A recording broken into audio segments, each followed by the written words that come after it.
नमस्कार, आप देख रहे हैं इंडिया बोल रहा है। मैं हूं आपके साथ विवेक शांडिल्य। मिडिल ईस्ट में शांति की उम्मीद दूर दूर तक धुआं हो चुकी है। ट्रंप के आक्रामक तेवर नजर आ रहे हैं। ट्रंप ने ईरान पर विनाशकारी और बड़े हमले की चेतावनी दे दी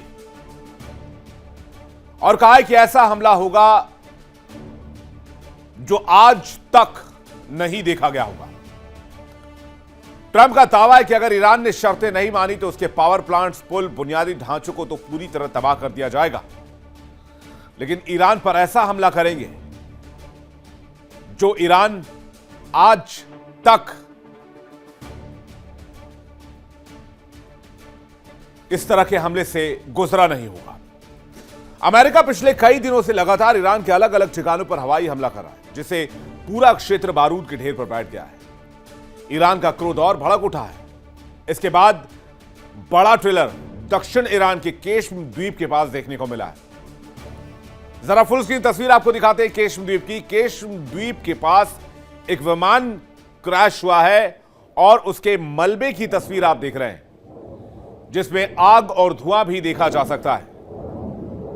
ईरान कह रहा है यह अमेरिकी फाइटर जेट है, F-15, लेकिन आधिकारिक पुष्टि अभी तक नहीं हुई है कि विमान किसका है। यानी ईरान ईंट का जवाब पत्थर से दे रहा और ट्रंप की धमकी इस आग में घी डालने का काम कर रही है। ट्रंप ने नई धमकी क्या दी है वो भी आप एक बार देख लीजिए। ईरान पर सबसे बड़ा हमले के लिए तैयार है, तैयारी पूरी है, बस फैसला लेना बाकी है। आज रात फैसला हो जाएगा। ईरान ने अभी तक पर्याप्त दर्द नहीं झेला है, तो ईरान ने लगे हाथ इस धमकी का भी हिसाब कर दिया। ईरान ने फाइनल वार्निंग दे दी और कहा अमेरिका ने हमले जारी रखे तो भारी कीमत चुकानी होगी। युद्ध खत्म करने का एकमात्र रास्ता बातचीत का है। नए हमले नहीं होने चाहिए। युद्ध हमारी ही शर्तों पर खत्म होगा। ना तो अमेरिका और ना ही ईरान अपनी जिद से पीछे हट रहे हैं। युद्ध विनाशकारी होता जा रहा है। ट्रंप ने सबसे बड़ी धमकी दे दी है। तो क्या अमेरिका परमाणु बम का इस्तेमाल करेगा? नहीं। तो परमाणु बम नहीं इस्तेमाल करेगा तो फिर क्या इस्तेमाल करेगा जिसका इंपैक्ट अमेरिका की उम्मीद के मुताबिक हो? इसके लिए अमेरिका के पास तबाही वाले सामान क्या हैं जो बड़े पैमाने पर तबाही मचा सकते हैं? क्या वो मिसाइल है? क्या वो बम है? अमेरिका का एक महाबम है जिसे मदर ऑफ ऑल बम कहा जाता है, मुआब के नाम से इसे जाना जाता है। यह एक गैर परमाणु हथियार है। इसका कुल वजन लगभग 9,800 किलोग्राम है। विस्फोटक क्षमता 11 टन TNT के बराबर है। तबाही का दायरा, ब्लास्ट का रेडियस 150 से 300 मीटर तक सब खत्म कर देता है। एक और बॉम्ब के बारे में आप जान लीजिए, massive ordnance penetrator GBU-57 MOP। यह एक बंकर बस्टर बम है, अमेरिका के शस्त्रागार में मौजूद एक और गैर परमाणु बम। इस बम का वजन 14,000 किलोग्राम है। इसे बंकर बस्टर कहा जाता है। तबाही की ताकत आप इससे अंदाजा लगा सकते हैं। 200 फीट गहरे कंक्रीट के बंकर्स को फाड़ सकता है और तबाह कर सकता है। तो देखना यह है कि क्या डिप्लोमेसी के बंद होते दरवाजों के बीच GBU-57 का इस्तेमाल होता है, या फिर मुआब का इस्तेमाल होता है, या फिर शांति का कोई रास्ता निकाला जाता है बातचीत की टेबल पर। लेकिन ट्रंप की जिद और IRGC का प्रतिशोध पूरे मिडिल ईस्ट को स्वाहा करने के लिए तैयार है। क्या करने जा रहा है अमेरिका? बातचीत करने के लिए मेहमानों का बड़ा पैनल हमारे साथ जुड़ा। ब्रिगेडियर शारदेंदु हमारे साथ जुड़ रहे हैं। रक्षा विषय के बहुत स्वागत है आपका। विंग कमांडर आलोक सहाय हमारे साथ जुड़ रहे हैं, बहुत स्वागत है आपका। अरविंद सिंह तेजावत हमारे साथ जुड़ रहे हैं, विदेश मामलों के जानकार, बहुत स्वागत है आपका। और अशरफ अली जैदी हमारे साथ जुड़ रहे हैं, ईरान मामलों के जानकार, बहुत बहुत स्वागत है। सबसे पहले शारदेंदु जी, आपसे सवाल। अमेरिका अब तक सबसे बड़ा हमला को अंजाम देने जा रहा, बस फैसला लेना बाकी है, डोनाल्ड ट्रंप ने कहा है। इसके मायने क्या है? देखिए, मायने तो सिर्फ सीधा है कि उसका ईरान का डिस्ट्रक्शन, ईरान के इंफ्रास्ट्रक्चर को ध्वस्त करना, ईरान के पोर्ट सिटीज को पूरी तरीके से नेस्तनाबूद करना, और अब तो कैस्पियन सी के से जो लगे हुए स्टेट हैं और जो उनके पोर्ट हैं वहां पे भी हमले जारी हैं। तो पूरी तबाही मचाने के फिराक में डोनाल्ड ट्रंप है। कहीं ना कहीं वो इसमें डिले करते जा रहे हैं।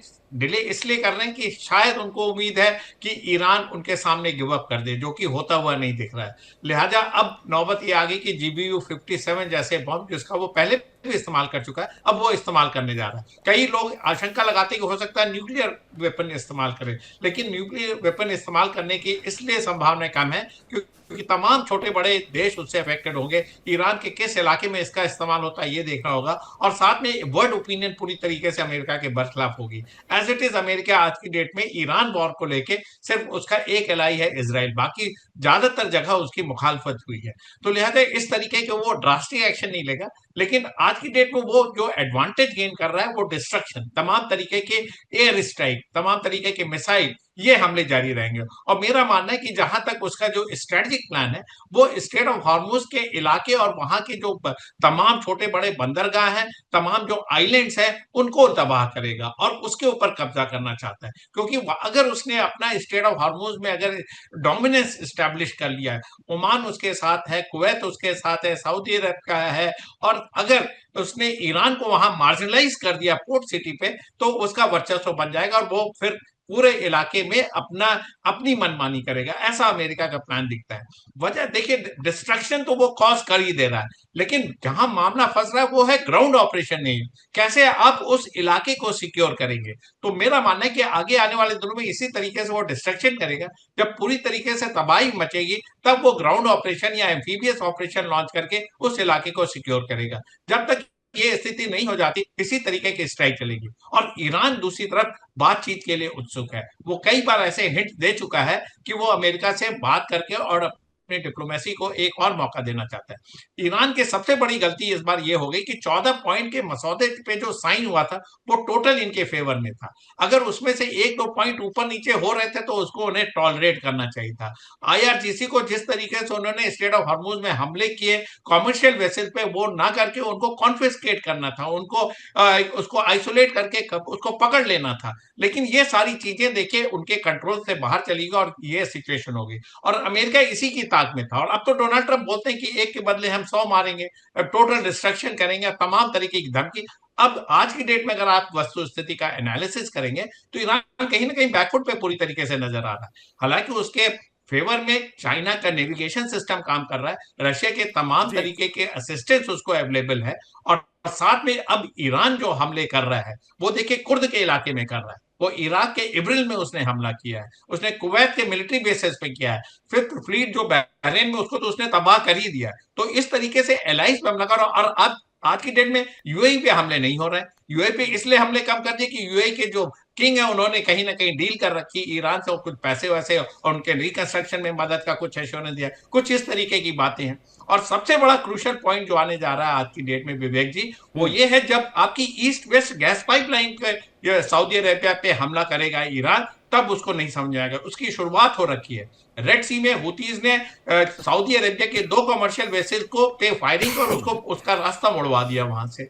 और आज की डेट में ऑयल प्राइसेस का दाम देख लीजिए, $100 पर बैरल पहुंच गया है। तो कहीं ना कहीं डोनाल्ड ट्रंप स्टेटमेंट देते हैं, लड़ाई करते हैं, प्राइस का दाम ऊपर बढ़वाते हैं, फिर शांति की बात करेंगे, प्राइस डाउन होगा, तो वो एक तरफ अपना एंटरप्रेन्योरियल रोल प्ले कर रहे हैं, दूसरी तरफ हेड ऑफ स्टेट का रोल प्ले करते हैं, तीसरी तरफ वो डिस्ट्रक्शन प्ले करते हैं, जिससे कि वो नेतन्याहू के साथ मिलकर इस इलाके में अपना वर्चस्व बना के रखें। तो ओवरऑल गेम नहीं तो आज की क्या डेट में क्या ईरान के ईरान फेवर में नहीं होता होगा। क्या ईरान जानबूझकर डिस्ट्रक्शन को न्योता दे रहा है? जैदी साहब,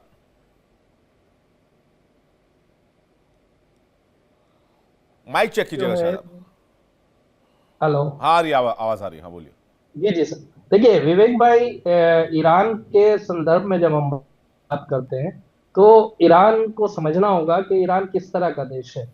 ईरान जो देश की संप्रभुता और उसका जो सम्मान होता है, वो बखूबी समझता है। और इसका जो एक इतिहास है ईरान का, वो अलग तरीके का है। जो लोग ईरान को अफगानिस्तान से कंपेयर करते हैं, इराक से कंपेयर करते हैं, वेनेजुएला या दूसरे वो देश जिन पे अमेरिका ने हमला किया और 1-2 दिन या 7 दिन या 1 महीने के अंदर उसके डिक्टेटर को खत्म किया और वहां पे कब्जा कर लिया। ऐसा नहीं है, ईरान अलग तरीके का देश है।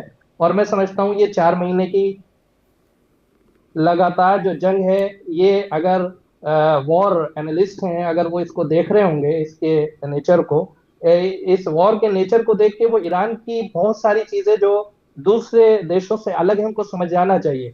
ईरान का जो वॉर है अमेरिका के साथ, वो सिर्फ एक स्टेट ऑफ हॉर्मुज को लेके तो अब हुआ है। ये ईरान है जिसने अमेरिका को थाम रोक दिया है, स्टेट ऑफ हॉर्मुज के ऊपर पूरी लड़ाई को लेके आया है। इससे पहले बहुत सारे इशू थे जिनको लेके और जिन गोल्स को लेके अमेरिका ईरान के अंदर कूदा, लेकिन किसी भी तरीके का कोई भी उसका जो गोल था वो अचीव नहीं हो पाया, ये सब जानते हैं। बहरहाल ईरान के अंदर जो क्षमता है वॉर को झेल जाने की, वो मैं समझता हूँ अमेरिका से कहीं ज्यादा है। वो इसलिए कि अमेरिका और उसके जो अलाइज हैं और दुनिया के दूसरे देश जो हैं, उनके अंदर ये क्षमता नहीं है कि वो $100 या $100-150 प्रति बैरल के तेल को झेलें। ये ईरान है कि जो पिछले 47 साल से दुनिया भर के सेक्शन, जिसको अमेरिका ने इलीगल तरीके से लीगल तरीके से उसके ऊपर थोपा और उसने उसको झेल गया। मैं समझता हूँ ईरान के पास जो स्ट्रेटेजिक पेशेंस है वो आज भी ज्यादा है।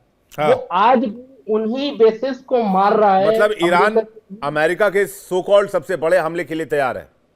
देखिए ये गिदड़ भभकी मैं कहूंगा, ट्रंप ने एक तो 7 मरतबा इस तरह की भाषा इस्तेमाल की है 4 महीने में, और उसने मसलन 300 से ज्यादा बार, जो मैं आज काउंट कर रहा था आपके शो में आने से पहले, 300 से ज्यादा बार ये बोला है कि ईरान को हम तबाह कर चुके हैं, ईरान की नेवी को हम तबाह कर चुके हैं, ईरान की IRGC को हम तबाह कर चुके हैं, ईरान के जो पूरा सिस्टम है वो कोलैप्स हो गया है। ये 300 से ज्यादा बार उन्होंने बोला जी। लिहाजा आप तो क्या ट्रंप की बयान दे रहे हैं? दे। ठीक है, आपकी बात आ गई। मैं जरा आलोक जी से भी जान लूं, अरविंद जी से भी जान लूं, क्या ट्रंप इस बार भी गीदड़ भभकी दे रहे हैं? आलोक जी। मेरे से पूछ रहे हैं विवेक जी? बिल्कुल सर, आपसे सवाल है।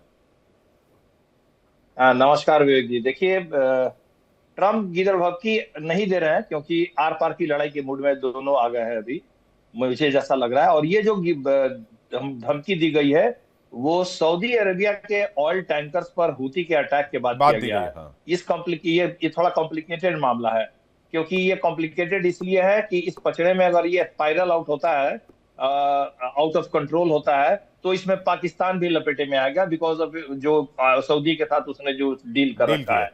तो अब प्रेसिडेंट ट्रंप ने जिस तरह से अभी आक्रमण करना शुरू किया है, विवेक जी आप देखिए, B-52 जो उनके बॉम्बर्स हैं, और B-1B और B-2, ये 3 उनके जो स्ट्रेटेजिक बॉम्बर्स हैं, जिसमें B-1B स्ट्रेटेजिक बॉम्बर के साथ साथ फाइटर बॉम्बर भी है, ये बहुत ही ज्यादा वेट के बॉम्ब्स ले जाने की क्षमता इनके अंदर है।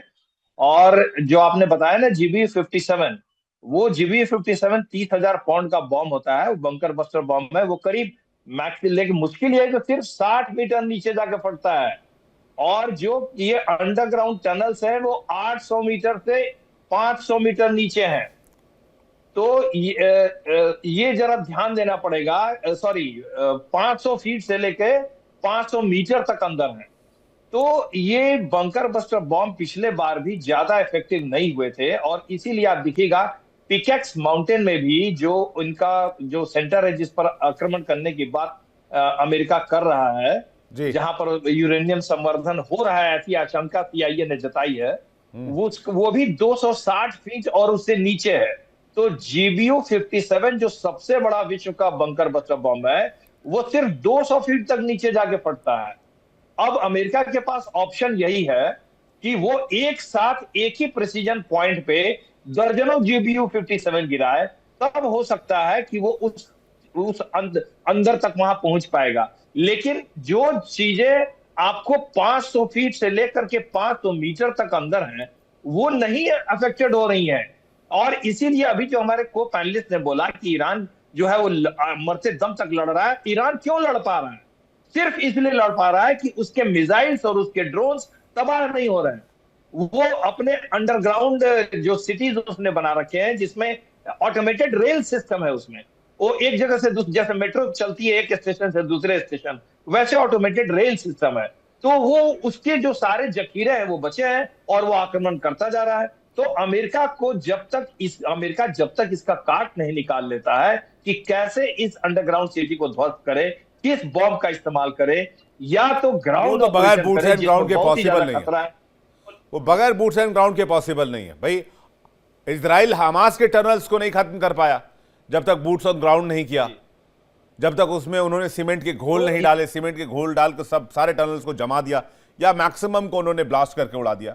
वो भी तब हुआ जब वो अंदर घुसे, हो ये रहा। हवाई जहाज से और फाइटर जेट से तो वो भी नहीं कर पाए।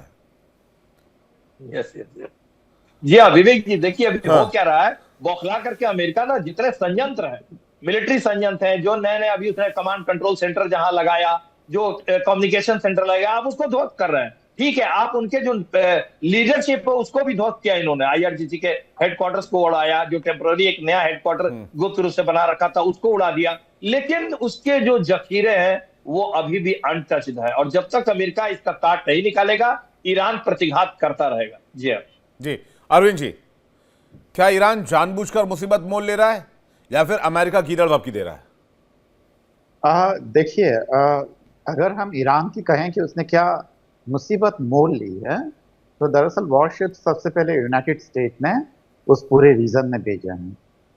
ईरान ने बिल्कुल उनको दावत नहीं दी थी। दूसरी बात ये कि क्या यूनाइटेड स्टेट के लिए मुसीबत है, तो बहुत सारे खुद यूनाइटेड स्टेट के एक्सपर्ट्स कह रहे हैं कि हाँ ये मुसीबत है। इसका कारण ये है विवेक साहब कि आपको लगता है कि अमेरिका एक फुल फ्लैश वॉर की कंडीशन में है या कि वो करना चाहता है? एब्सोल्युटली वो नहीं करेगा, क्योंकि उससे अचीव क्या होगा? जो ईरान की मिसाइलें हैं वो तो यूनाइटेड स्टेट तक जा नहीं सकती है। परमाणु कार्यक्रम क्योंकि पैसा है नहीं, बुरी तरह से बर्बाद हो चुका है, तो वो वैसे ही इतना पीछे चला गया है। और अंदर जाने के कॉन्सिक्वेंसेज हैं। उसके बाद में जब बॉडी बैग्स वहाँ से जब रवाना होना शुरू होंगे, 1 या 2 के सोल्जर्स पे मरने पे जब इतना हंगामा हो जाता है, और प्रेसिडेंट ट्रंप के पास इस चीज़ का भी कोई जस्टिफिकेशन नहीं है कि उन्होंने लड़ाई क्यों शुरू की थी और उन्होंने अचीव क्या किया है। डेमोक्रेट्स पूछ रहे हैं, यहाँ तक कि खुद रिपब्लिकन्स उनसे पूछ रहे हैं, और फिर वो ये कह रहे हैं कि इतना पैसा जो है जो खर्च हो गया है, हम या तो मिडल ईस्ट कंट्रीज से ही कर लेंगे या फिर वहाँ पे और मुझ पे टोल लगा के करेंगे। तो बिल्कुल ही एकदम अमेरिका के पास अभी यहाँ फंस चुका है और निकलने का उसके पास कुछ है नहीं। तो फुल फ्लैश वॉर होगा, इसकी कोई कंडीशन या उसका कोई फायदा, और मुझे लगता है कि प्रेसिडेंट ट्रंप जो पहले से फंस चुके हैं अपनी गर्दन और फंसाना चाहेंगे, मुझे तो नहीं लगता है इस पूरे प्रकरण में। और ईरान ने पूरी तैयारी कर रखी है। उन्होंने यहाँ तक कहा है कि अगर सोल्जर्स आएंगे तो हम उन पे बॉम्बार्डमेंट करेंगे, मतलब वो अपनी ही जमीन पे जो सोल्जर्स होंगे उनको बॉम्ब से वो खत्म कर देंगे। और यूनाइटेड स्टेट ऐसी कंडीशन में क्या कर पाएगा? वो ये भी कह रहे हैं कि वो कुवैत में घुस के चले जाएंगे। तो बहुत मुश्किल है, जितना आसान जैसे कि खासकर वेस्टर्न मीडिया दिखाता है उतना आसान है नहीं। अगर आप लोकल मीडिया या वहाँ के लीडरान के बयानात देखें तो पूरे कॉन्फिडेंट नजर आ रहे हैं और वो मरने के लिए भी तैयार है। वो कह रहे हैं कि हम हर तरीके की शहादत देने के लिए तैयार हैं। ये तब जबकि 4-5 हजार लोग मारे जा चुके हैं। नहीं तो फिर तो ऐसे में ब्रिगेडियर शारदिंदु, ये तो फिर पूरा मामला डेडलॉक में फंस चुका है। देखिए इंडिया डेली 24/7 अब आपकी स्मार्ट टीवी पर। इंडिया डेली मौजूद है सभी डिजिटल प्लेटफॉर्म पर लाइव और लगातार। इंडिया डेली 24/7 हर दिन राष्ट्र को समर्पित।